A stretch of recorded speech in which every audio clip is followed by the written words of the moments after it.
Hi guys, welcome to cric chat Venkatesh. IPL start అయ్యి 15 రోజులు దాటింది. మరి ఈ ఐపీఎల్ ఆధారంగానే మన T20 world cup squad select చేస్తారు కదా. మరి ఎవరికి అవకాశాలు ఉన్నాయి అనేది మనం మళ్ళీ డీటెయిల్గా మాట్లాడదాం. కానీ ఇప్పుడు ఏంటంటే నిన్న కొన్ని వార్తలు వచ్చాయి. అదేంటంటే T20 వరల్డ్ కప్లో విరాట్ కోహ్లీ ఉండడం పక్కా అయిపోయిందని, తర్వాత వికెట్ కీపర్ స్లాట్కి రిషబ్ పంత్ ప్లేస్ కూడా పక్కా అయిపోయిందని చెప్పి నాకు ఇలాంటి వార్తలు ఏమైనా వస్తే సోషల్ మీడియాలో మన మిత్రులు, మన ఛానల్ చూసే వ్యూయర్స్ నాకు ఇన్స్టాగ్రామ్లో వెంటనే షేర్ చేస్తారు. ఇన్స్టాగ్రామ్లో రీల్స్ ఏం చూడను, నేను చూసేంత మెసేజెస్. ఎందుకంటే నన్ను అప్డేటెడ్గా ఉంచడానికి మనకు వస్తాయి.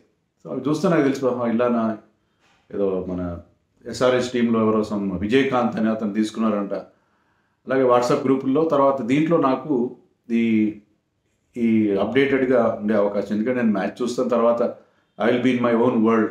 ఎందుకంటే కొంత స్విచ్ ఆఫ్ కూడా కావాలి కదా, అప్పుడు న్యూస్ మీద ఉన్నాను నేను. సో అలాంటి టైంలో నాకు ఇవన్నీ చాలా ఉపయోగపడతాయి. సో నేను చాలా షేర్ చేశాను. అయితే సోషల్ మీడియాలో వచ్చిన ప్రతిదీ మనం పట్టించుకోం కదా, we have to take it with a pinch of salt every time. But thing ఏంటంటే క్రిక్ బజ్లో కూడా ఇది రిపోర్ట్ అయ్యి, క్రిక్ బజ్లో వచ్చిందంటే కొంచెం అది రిలయబుల్ వెబ్సైట్. అది కాక మనకి తెలిసిందే కదా, సెలెక్టర్స్ కొన్ని ఇంపార్టెంట్ వెబ్సైట్స్ కానీ లేకపోతే న్యూస్ పేపర్స్ కానీ వాళ్ళకి ఇష్టమైన జర్నలిస్టులే కొన్ని లీక్స్ అందించడం అనేది చాలా కామన్ అయిపోయింది. సో ఆ రకంగా క్రిక్ బజ్లో వచ్చిన ఆ news about Pant and Virat Kohli, దాన్ని మనం కొంతవరకు నమ్మాల్సి వస్తుంది కదా. కటౌట్ చూసి నమ్మేయాలన్నట్టుగా కొన్ని చోట్ల వస్తే ఆ వార్తలు నమ్మేయాల్సింది. సో ఈ నమ్మ తగ్గట్టుగానే. అందుకని విరాట్ కోహ్లీ విషయం మీరు తీసుకోండి. విరాట్ కోహ్లీ నేను ఆర్సీబీ టీమ్ అనాలిసిస్ వీడియోలో కూడా చెప్పాను, కోహ్లీ కసి వాళ్ళకి కలిసి వస్తుందని చెప్పి. కోహ్లీ కసి మీద ఉన్నాడు. ఆల్రెడీ అతను కొంచెం ప్రొవోక్ చేశారు. అతను ఈగోని మరి ఎవరు చేశారో తెలీదు, నిజంగా సెలెక్టర్సే చేశారో గాలి వార్త తెలియదు. కానీ గాలి వార్త అయితే అయి ఉండదు 100%. అతను సెలెక్ట్ కాకపోవచ్చు, అతని పక్కన పెడతారు T20 వరల్డ్ కప్. కానీ అతనికి ఖచ్చితంగా అది ఒక మంచి ప్రొవకేషన్. అది ఆ టీం కలిసి వచ్చింది. ఎందుకంటే ఎంత బాగా ఆడుతున్నాడు విరాట్ కోహ్లీ. ఇప్పుడు ఆరెంజ్ క్యాప్ రేస్లో అతనికి నెక్స్ట్ బెస్ట్ అంటే, నేను ఐఎమ్ టాకింగ్ అబౌట్ బుధవారం రోజు ఈవినింగ్ మ్యాచ్కి ముందు మాట్లాడుతున్నాను నేను, RRGT మ్యాచ్కి ముందు. విరాట్ కోహ్లీ ఎంత ముందు ఉన్నాడంటే 100 కంటే రన్స్ తేడా ఉంది నెక్స్ట్ బెస్ట్కి. 316 రన్స్ చేశాడు. యావరేజ్ 105 ఉంది. సరే, యావరేజ్ నాట్అవుట్తో బూస్టప్ అవుతుంది అనుకుంటే స్ట్రైక్ రేట్ 146 ఉంది. అంతకంటే ఏం కావాలి? సో అతను పక్క పెట్టే పరిస్థితి లేకుండా చేసుకున్నాడు. 2 50లు 100 ఉన్నాయి. సో ఇంకా సెలెక్టర్స్కి they have no choice at all but to pick him. So అందుకని విరాట్ కోహ్లీ ప్లేస్ ఖాయం అయిపోయిందని చెప్పి ఆ వార్తలో రాశారు. ఖాయమైపోయినట్టే. ఖాయమైపోయిందని ఎలా చెప్తారు? ఎందుకంటే టైం ఉంది, ఫస్ట్ వీక్ ఆఫ్ మే దాకా టైం ఉంది. అప్పుడు కదా టీం సెలెక్షన్ చేసి, ఇంకా ఐపీఎల్లో బోల్డెన్ మ్యాచ్ మనం చూడబోతున్నాం. సో విరాట్ కోహ్లీ ప్లేస్ పక్కా అయిపోయినట్టే అనుకోవాలి. Because strike rate is good. అది టీంకి అది ఎంతవరకు ఉపయోగపడుతుంది, ఎంతవరకు అతను రిస్క్ తీసుకుని ఆడుతున్నాడు అది వేరే సంగతి, అంతా వేరే సంగతి.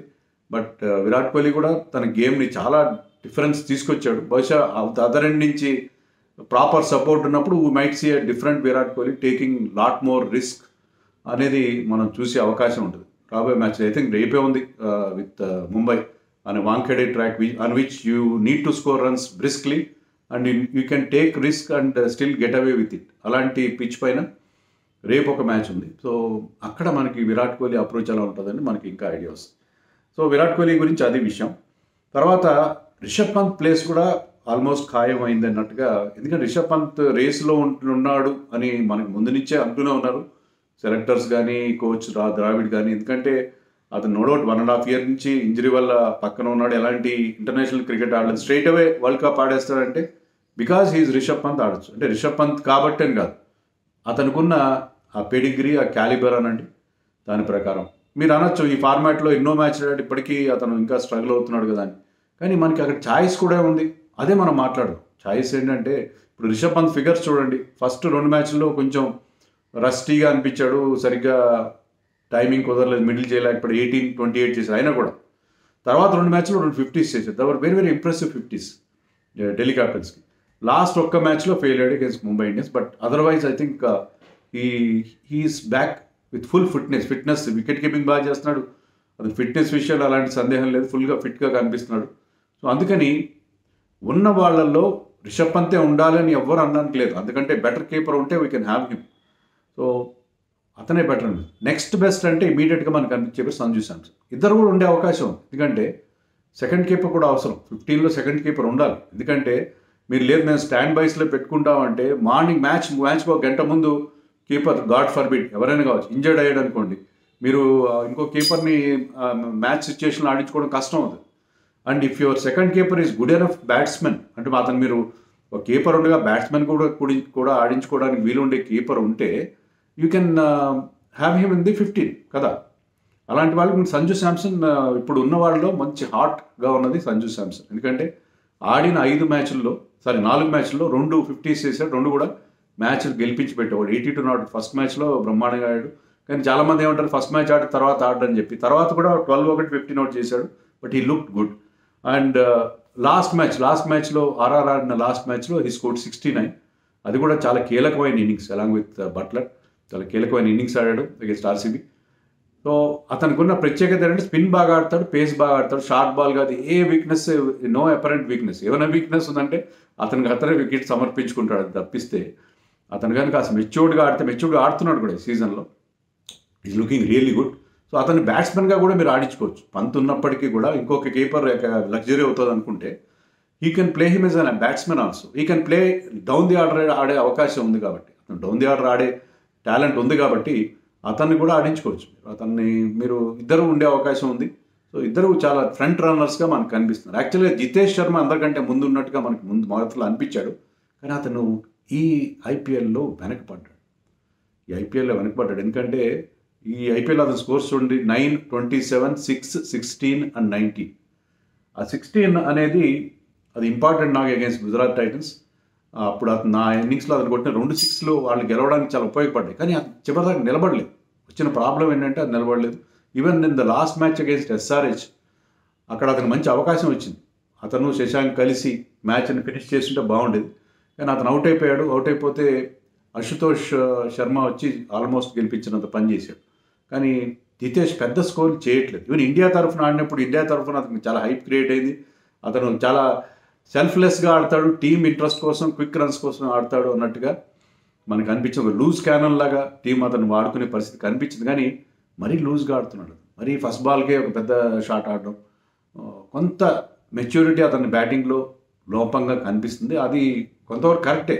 సెల్ఫ్లెస్గా నేను అవుట్ అయినా నా యావరేజ్ గురించి, నా స్కోర్ గురించి కాదు, టీం కోసం క్విక్ రన్స్ చేస్తారంటే మరీ అంత ఓవర్ అగ్రెషన్ కూడా కరెక్ట్ కాదేమో, కొంత మెచ్యూరిటీ ఉండాలేమో అనిపిస్తుంది. కానీ అతను ఓవరాల్గా, ఎందుకంటే అతను last international innings 0 against Afghanistan, అంతకుముందు 30 చేశాడు. మొదట్లో వచ్చిన కొత్తలో ఒక 30, ఒక 20 క్విక్గా చేశాడు, బాగానే ఇంప్రెసివ్గానే స్టార్ట్ చేశాడు. కానీ అతను లేట్గా వస్తాడు కదా, పెద్ద స్కోర్లు ఎక్స్పెక్ట్ చేయలేము. కానీ కొంత మెచ్యూరిటీ లోపంగా ఉందేమో, అది ఈ ఐపీఎల్లో ఆ ఛాన్స్. నిజంగా నిన్న కనుక మ్యాచ్లో, అదే ఎస్ఆర్ఎస్తో జరిగిన మ్యాచ్లో అతను ఒక మ్యాచ్ విన్నింగ్ నాకు ఆడి ఉంటే పరిస్థితి వేరుగా ఉంది. బట్ అవకాశాన్ని అతను వదులుకున్నాడు. కేఎల్ రాహుల్, కేఎల్ రాహుల్ మనం అనుకున్న బ్యాట్స్మెన్గా కూడా అతను టీంలో ఈ కెన్ హోల్డ్ హిస్ ప్లేస్ కదా. కేఎల్ రాహుల్ ఉంటే మనకి ఎక్స్ట్రా వికెట్ కీపర్ని క్యారీ చేస్తున్నాము, ఒక లగ్జరీ అని అనిపించాల్సిన అవసరం ఉండదు, కరెక్టే. అండ్ ఈ స్కోర్డ్ గుడ్ ఎనఫ్ రన్స్, ఒక 58, ఒక 33 ఉన్నాయి, ఒక 15, ఒక 20 ఉన్నాయి. కానీ స్ట్రైక్ రేట్తో అతనికి ఇష్యూస్ ఉన్నాయి. ఆ 33 చాలా స్లోగా చేశాడు లాస్ట్ మ్యాచ్లో. సో అతను ఇంకోటి ఏంటంటే అతను ఓపెనింగ్ చేస్తున్నాడు, తన టీం అంటే ఎల్ఎస్జీ టీమ్ ఇంట్రెస్ట్ కోసం ఓపెనింగ్ చేస్తున్నాడు. దానివల్ల మనకు కావాల్సింది అంటే రిక్వైర్మెంట్ మిడిల్ ఆర్డర్లో కావాలి. మిడిల్ ఆర్డర్లో ఆడితే బాగుండేది. మిడిల్ ఆర్డర్లో కూడా ఎలా ఆడతాడు అనే దానికి సెలెక్టర్స్ దగ్గర ఇమీడియట్ ఇది లేదు. ఎందుకంటే అతను లాస్ట్ T20 ఎప్పుడు ఆడాడు, ఇండియా తరఫున November 22లో ఆడాడు. సో అతను చాలా కాలమైంది T20స్లో, అతన్ని పక్కన పెట్టేశారు ఆల్మోస్ట్. మళ్ళీ తన ప్లేస్ని తెలుసుకోవాలంటే వికెట్ కీపింగ్ కూడా చేస్తున్నాడు, అతను బాగానే ఉంది. కానీ అతనికి ప్రాబ్లం ఏంటంటే అతను ఓపెనర్గా what ever runs that he scoring is as an opener.